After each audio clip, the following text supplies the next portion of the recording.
Salut tout le monde, David pour Vidéo Design Formation. Bienvenue à ce tutoriel consacré à l'animation, les bases en 15 minutes. On va s'attacher aujourd'hui aux animations de trajectoire, c'est-à-dire maîtriser le mouvement d'un objet, que ce soit un texte, une fusée ou une planète dans les quatre coins de votre espace. On va se concentrer dans le cas présent sur le mouvement circulaire d'un objet autour de notre planète Terre qui sera inclus dans une plus grande animation de zoom et de dézoom. Donc je vais tout vous expliquer aussi sur les parents et les animations par groupe. Donc commençons tout de suite. Donc j'ai ma lune ici. Si j'appuie sur P pour position, pour l'instant si je fais lecture, quand ma lune ne bouge pas parce que les coordonnées que j'ai ici sont constantes par rapport au temps. Donc j'ai besoin d'avoir des valeurs relatives à des temps différents de ma timeline pour avoir mon animation. Donc comment se faire? D'abord je mets ma tête de lecture à 0 secondes et je vais activer le chronomètre à gauche de mon paramètre en question, position ici. Donc dès que je vais cliquer, il va me créer une image clé ici dans lequel il aura enregistré la position exacte de ma lune à t0 secondes. Ensuite, si je fais lecture, j'ai toujours pas d'animation parce qu'il me faut une deuxième valeur différente, donc une deuxième image clé à un temps donné. Donc, toujours en premier, je déplace ma tête de lecture, par exemple cette fois-ci à t 3 secondes. Je ne vais pas recliquer sur le chronomètre parce que il me crée bien une première image clé, mais surtout il m'active ou désactive l'animation sur toute la ligne. La deuxième image clé sera créée en déplaçant directement mon objet dans le moniteur à t 3 secondes. Je peux le déplacer de quelques pixels et automatiquement il me créera ma deuxième image clé. Donc que ce soit de quelques pixels ou de quelques milliers de pixels. Ensuite, j'ai plus qu'à faire une lecture. Voilà, l'animation c'est assez simple, assez intuitif. On va donc se concentrer sur quelques détails. Comment modifier une image clé? Par exemple, il faut juste que je rapproche mes deux images clés de ma Terre. Le processus va être important. Pour modifier une clé, je ne sélectionne ni cette clé, ni le paramètre position, et je dirais même ni le calque. Vous déplacez votre barre de temps, c'est votre unique sélecteur. Tout le reste sont des clics parasites qui vont vous amener à faire des erreurs. Donc il faut que je mette exactement ma barre de temps au-dessus d'une clé. Si je me trompe d'une ou deux images et que je modifie la position de mon objet, au lieu de modifier ma clé, bien sûr, il m'en crée une nouvelle. Donc pomme Z. Donc pour être sûr de déplacer votre tête de lecture exactement sur une clé, j'utilise soit à gauche de mon paramètre ces flèches-ci qui me permettent de faire sauter ma barre de temps d'une clé à l'autre, ou soit j'utilise les raccourcis J et K, ou soit de manière plus dynamique, quand je bouge ma tête de lecture, dès que je maintiens Shift, il va se magnétiser sur une des clés. Donc quand je suis bien au-dessus d'une clé, je vais pouvoir déplacer soit la valeur numérique K, ou soit directement mon objet dans le moniteur. Nous, ce qu'il nous faut, c'est un mouvement circulaire autour de la Terre. Donc, ces images interpolées, les images entre les deux clés, je peux influencer leur comportement. Il faut bien comprendre si je transpose ça en animation traditionnelle, où un réalisateur a dessiné, cette fois pour de vrai, deux images clés, deux dessins clés. Ensuite, lui-même ou des petites mains viennent réaliser les images intermédiaires. La règle, c'est que, quoi qu'il arrive, il y a un point de départ et un point d'arrivée. Mais il peut se passer beaucoup de choses entre les deux en dehors d'une ligne droite. Par exemple, si votre objet a un comportement un peu fifou, ce sera toujours le même point de départ et le même point de chute. Peu importe ce qui se passe entre les deux clés. C'est important de le comprendre maintenant quand vous travaillerez plus tard sur la vitesse. Donc on a la même chose sur After Effects. Donc je clique sur mon paramètre position et vous remarquerez des petits points ici, plus gros que les autres. Ce sont les tangentes de votre trajectoire. Donc si je tire ici, je vais pouvoir lui donner une courbure qui va influencer son mouvement. Donc ce qui nous intéresse, c'est un petit mouvement elliptique. Donc je vais, pour cet exemple, faire tomber ma lune. Donc il faut essayer d'avoir des tangentes verticales, pas trop longues et de la même longueur. Pourquoi pas utiliser les règles? Alors j'aurais pas de magnétisme, mais ça me donne une petite indication. Ensuite, je vais placer une image clé toutes les 4 secondes. Donc cette deuxième image clé ici, je la prends. En me déplaçant, je maintiens Shift. Il va se magnétiser directement sur les marqueurs que je vous ai placés ici. Ensuite, je vais à 8 secondes. Et au lieu de recréer une nouvelle image clé avec une nouvelle tangente, je peux copier-coller cette première image clé ici, qui correspond à cette position-là. Pomme C, et ensuite pomme V, il va le coller au niveau de la tête de lecture que j'ai bien déplacé auparavant. Et vous voyez que il m'a fait quelque chose d'assez symétrique. Et j'ai plus qu'à aller toutes les 4 secondes suivantes. Et je copie à chaque fois l'avant-dernière clé. Voilà, j'ai mon mouvement circulaire autour de ma Terre. Il ne me reste plus qu'à faire passer ma lune devant et derrière ma Terre pour avoir quelque chose de plus réaliste. Donc tout simplement, on va jouer sur l'ordre d'empilement des calques, donc ce qui se trouve au premier plan et en arrière-plan.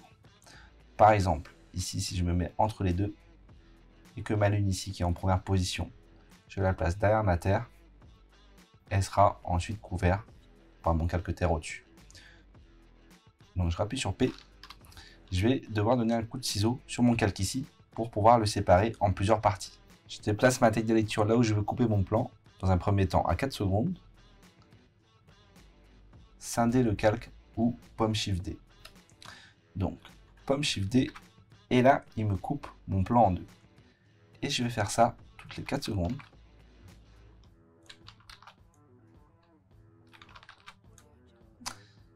Donc ici, celui-ci, je laisse au premier plan. Et les calques intermédiaires, je vais les passer sous mon calque Terre. Je fais une lecture et j'ai ma première grosse animation. De fait, il ne me reste plus qu'à travailler sur le mouvement général du système solaire. Je vais repasser dans ma composition supérieure. Ici, on travaillait dans une sous-composition. Donc au niveau de mon moniteur de composition ici, je reviens sur la composition la plus à gauche, film 1. Donc pour l'animation suivante, on va avoir besoin de passer aux différents niveaux de zoom de mon système solaire. Pour les animations de groupe, il va falloir que tous les objets suivent le même mouvement créé par un calque de référence et qui sera la Terre. On va découvrir les animations de groupe en passant par les parents. Donc je vais vous expliquer ça dans une autre composition. Par exemple ici, j'ai la mère canard et j'aimerais bien à chaque fois que je bouge la mère canard, que les enfants suivent à chaque fois le même mouvement. Donc ici au niveau de ma pile de calque, je vais appuyer sur Shift F4 pour afficher la colonne des parents. Ici. Ensuite, je sélectionne mes 4 enfants et je remarque ici ces petits escargots. J'en sélectionne un et ce sont les 4 enfants qui vont choisir leurs parents, donc la mère canard ici. Une fois ceci fait, chaque fois que je vais déplacer la mère canard, donc les enfants vont suivre, que ce soit en position, en rotation ou en échelle. Alors concrètement, qu'est-ce que suivent les enfants? Les enfants suivent toutes les propriétés du menu transformation de la mère. Mais ils peuvent avoir leur propre animation individuelle par rapport au mouvement général. Et c'est ce qu'on va utiliser pour notre système solaire. C'est-à-dire que je peux avoir une animation générale de mon système solaire tout en ayant des petits mouvements d'arrivée de mes planètes. Ensuite, ajoutons une petite astuce au lien de parenté. Imaginons que j'ai besoin pour X raisons de grossir indépendamment l'échelle de la mère canard. Donc comme les enfants suivent, je vais être ensuite coincé par ce groupe. Donc ce qu'on va faire, c'est qu'on va plutôt utiliser un calque parent invisible qui aura la même position que la mère. On va devoir désactiver ce premier lien de parenté.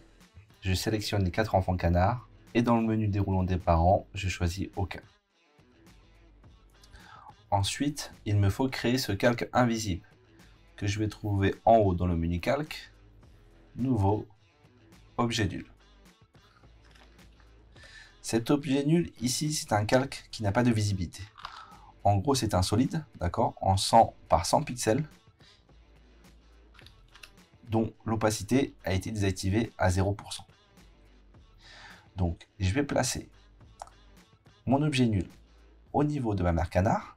Alors, vous remarquerez que le point d'ancrage de l'objet nul n'est pas centré au niveau de son calque, d'accord, mais au niveau du coin supérieur gauche. Donc, quand vous allez placer votre objet nul, vous n'allez pas le centrer par rapport à sa forme, mais par rapport au point d'ancrage. Ensuite, attrapons tous les calques, y compris la marque canard, et on va les lier avec le parent nul, que je vais renommer d'ailleurs parent nul. C'est la même règle, tout ce que fait le parent, les enfants suivent, et là, je vais pouvoir transformer de manière individuelle la mère canard, comme les enfants ici en animation secondaire. Donc nous, revenons à nos moutons, on va faire exactement la même chose, mais en choisissant la Terre comme point de référence. Donc je vais dans Calque, Nouveau, Objet nul.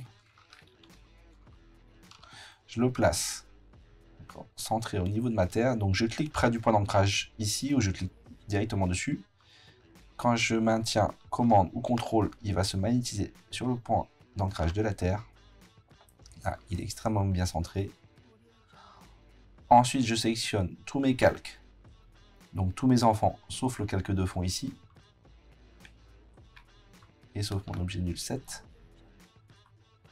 que je vais renommer.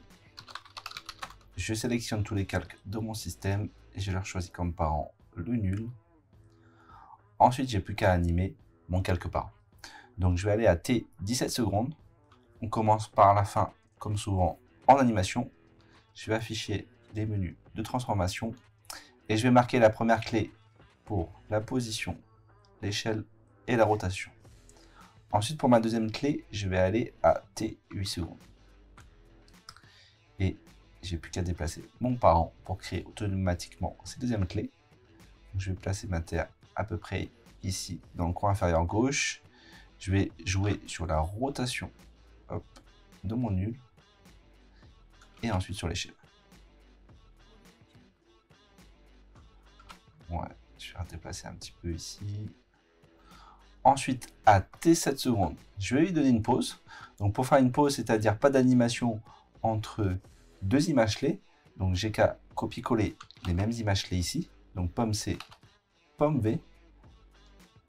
Et ensuite, je retourne à T2 secondes. Et là, je vais pouvoir mettre ma Terre centrée. Hop. Ensuite, je peux zoomer en échelle. C'est à se faire disparaître mes planètes. Voilà. Ensuite, pourquoi pas jouer un peu sur la rotation. Et lançons une lecture.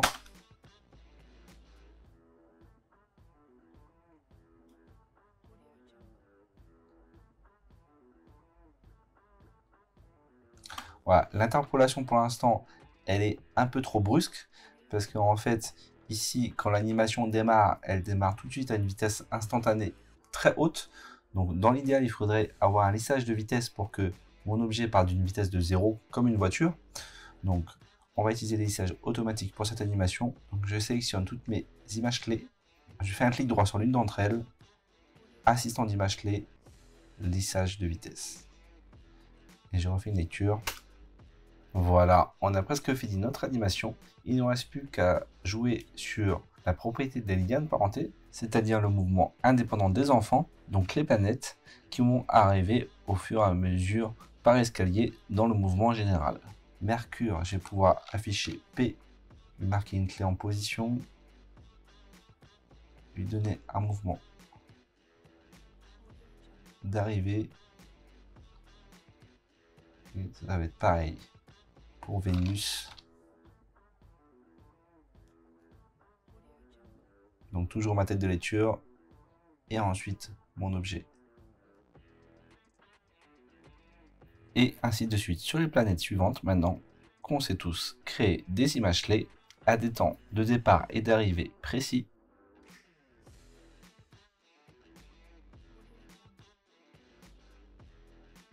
Voilà, on vient de finir ce tutoriel sur l'animation, les bases en 15 minutes. Rappelez-vous juste d'une chose, d'abord le temps, ensuite les valeurs numériques. Et n'hésitez pas à aller voir notre chaîne YouTube. Et je vous dis à bientôt.